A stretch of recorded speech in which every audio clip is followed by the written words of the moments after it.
I will be making Snow White's Wishing Well Pie from Disney Princess Baking by Weldon Owen. This book has a fair amount of recipes that are honestly pretty standard recipes, flavor-wise, just with a fun presentation twist. And honestly, that's what I look for in these kind of pop culture books. Most of the recipes are also within the abilities of a home cook with a little bit of experience.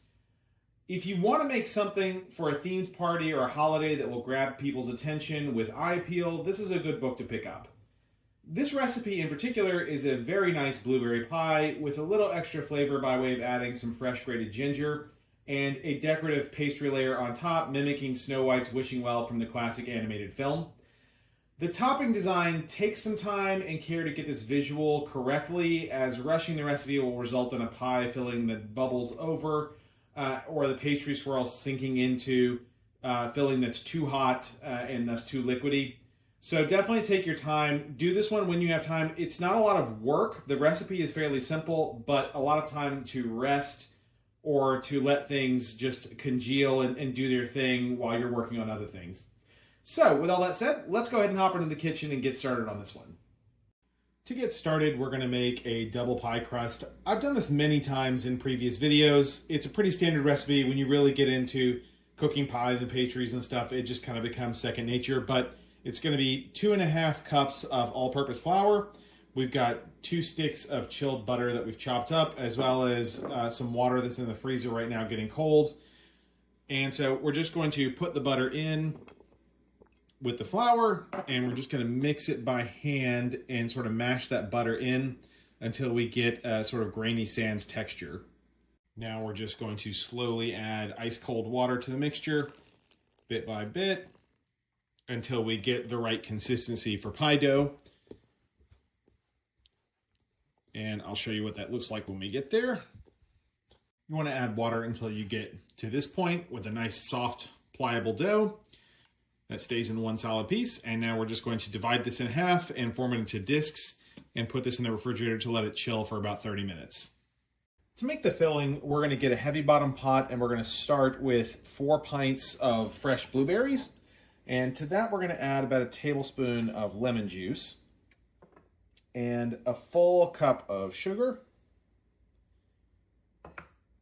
and about a teaspoon of fresh grated ginger,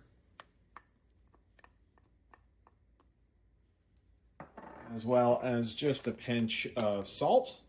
And we're going to cook this on medium-high. We're going to cook this on medium-high until some of these blueberries start to burst, and it will form a very viscous liquid. That'll take about 5 to 7 minutes. This is where you want to be at this stage. Most of them have burst, but not all, and it's starting to thicken. So now we're going to turn the heat off.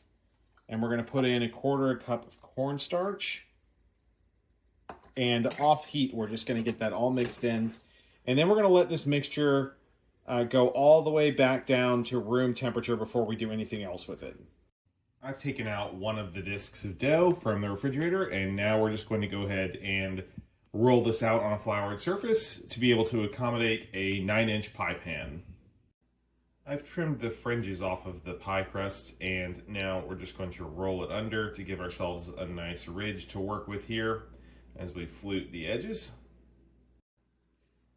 Now we're just going to use our fingers to make a fluted edge around.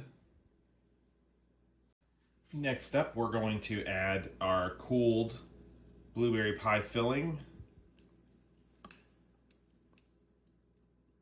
to the pie pan here, and there's a reason we let it cool before we moved on to this step, which is we're going to want to place this decoration that we're about to do on top of it, and if it was really hot, it would make it more runny and it would make it sink into this and sort of, it would still be fine, it would still be edible, it would still probably come out okay, but it wouldn't be quite as pretty. Now we're going to take this pie and we're going to return it to the fridge to let the dough really set and chill while we make the next step. Now with our second disc of dough, we want to roll this one out into a rectangle that's going to be about 6 by 18 inches.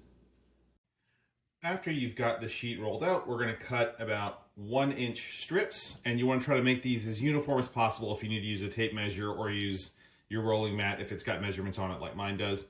So get as many of these strips as you can, and then we'll move on. Now, to make our wishing well pie top design, we're going to get these strips and we're just going to twist them almost like a rotini pasta shape. Now, we're just going to take our twisted strips here and starting in the center of the pie very carefully, we're just going to coil these twists around. Now I've mixed 1 large egg with a teaspoon of water, and we're just going to baste the top of the pastry with this egg mixture. Now the recipe says to now sprinkle it with sugar, which will stick because of the egg mixture. I've gone a little bit extra and got some gold, silver, and purple sugar to make it just a little more magical, right? And we're just going to sprinkle that across the top of the pie.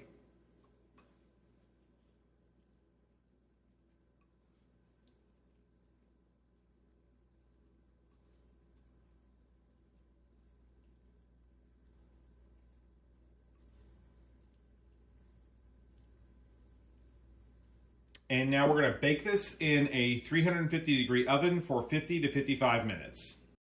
I just took this pie out of the oven and I think it came out really good. That sort of shimmering silver, gold, purple sugar made the effect that I was hoping for, and the filling did not overflow, which fruit pies are kind of want to do. So doing it the way I showed you should yield similar results. As with all fruit pies, we're going to let this cool all the way back to room temperature because there's still some chemistry that goes on with the filling as part of that cooling process. And I'll show you what that looks like on the other side. The pie has cooled. You can see that the filling has settled down just a little bit. I actually think that the silver and the gold sprinkles sort of sparkle a lot more now that the pie is cooled. So this looks really pretty. It looks interesting. We've got a bunch of people waiting to eat this one. I tasted the filling, and it is it's blueberry and citrus is a classic flavor combination for these kind of pies, right? But that fresh grated ginger actually does come through at the end of each bite, and man, it's good. So not only does this one look interesting, it actually tastes really good. It's a good quality blueberry pie recipe. So check this one out. If you enjoy my videos, I have a bunch of other Disney recipes, both themed recipes like this, as well as recipes from the Disney parks that I've done. Go ahead and check out that playlist. And if you enjoy my videos, like and subscribe. If there's anything you want to see, go ahead and leave it in the comments. I always take those into consideration, guys.